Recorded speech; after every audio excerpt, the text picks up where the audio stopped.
Koothuparamba press forum സ്ഥാപക president K കൃഷ്ണന്റെ 25ാം ചരമ വാർഷികാചരണവും അവാർഡ് സമർപ്പണവും കൂത്തുപറമ്പ് വ്യാപാര ഭവനിൽ നടന്നു. കൂത്തുപറമ്പ് പ്രസ് ഫോറം ഏർപ്പെടുത്തിയ കെ കൃഷ്ണൻ സ്മാരക പ്രാദേശിക പത്രപ്രവർത്തക അവാർഡ് ദേശാഭിമാനി പിണറായി ഏരിയ ലേഖകൻ ടി അനൂപിന് സമർപ്പിച്ചു. അവാർഡ് സമർപ്പണവും കെ കൃഷ്ണൻ അനുസ്മരണ ഉദ്ഘാടനവും ജില്ലാ പഞ്ചായത്ത് പ്രസിഡന്റ് ബിനോയ് കുര്യൻ നിർവഹിച്ചു. അവിടെ ഉണ്ടാകുന്ന മാറ്റങ്ങളും പാരിസ്ഥിതികമായിട്ടുള്ള പ്രത്യേകതകളും ഒക്കെ വളരെ സസൂക്ഷ്മം പഠിച്ച് റിപ്പോർട്ട് ചെയ്യുന്നതാണ് ഈ ഒരു അവാർഡിന് അദ്ദേഹത്തെ അർഹനാക്കിയിട്ടുള്ളത്. ഇന്ന് മാധ്യമപ്രവർത്തനം വലിയ വെല്ലുവിളികൾ നേരിടുന്ന ഒരു കാലമാണ്. മാധ്യമപ്രവർത്തനമല്ല മാത്രമല്ല പ്രത്യേകിച്ച് അച്ചടി മാധ്യമങ്ങളാകെ വലിയ വെല്ലുവിളി നേരിടുന്ന കാലമാണ്. പക്ഷെ അതിൻ്റെ കാലം അച്ചടി മാധ്യമങ്ങളുടെ പ്രതാപകാലമാണ്.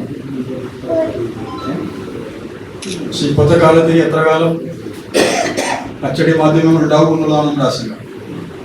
പ്രിന്റ് ചെയ്ത പത്രങ്ങളിൽ എത്ര കാലം നമ്മുടെ വീട്ടിലേക്ക് വരും. ഇപ്പോഴത്തന്നെ ഓരോ ദിവസം കഴിയുന്നതോറും അതിന്റെ സർക്കുലേഷൻ കുറഞ്ഞു വരികയാണ്. ഓരോ പത്രങ്ങൾക്ക് പല സ്ഥാപനങ്ങളും നിലനിൽപ്പിനായി പൊരുതുക, മറ്റു തരത്തിൽ ഫണ്ടിങ്ങിന്റെ ഒക്കെ ഭാഗമായിട്ടാണ് പിടിച്ചു നിൽക്കുന്നത്. ആ നിലയിലേക്ക് മാധ്യമ രംഗം മാറി കഴിഞ്ഞിട്ടുണ്ട്.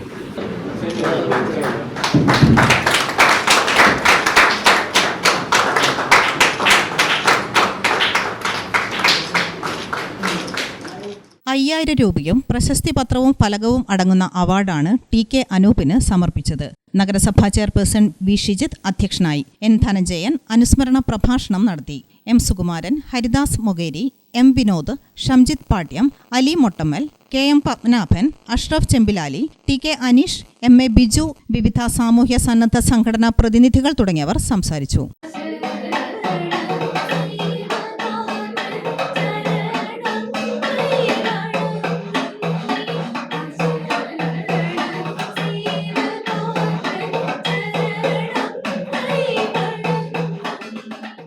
ഗ്രാമിക ന്യൂസ്, കൂത്തുപറമ്പ്.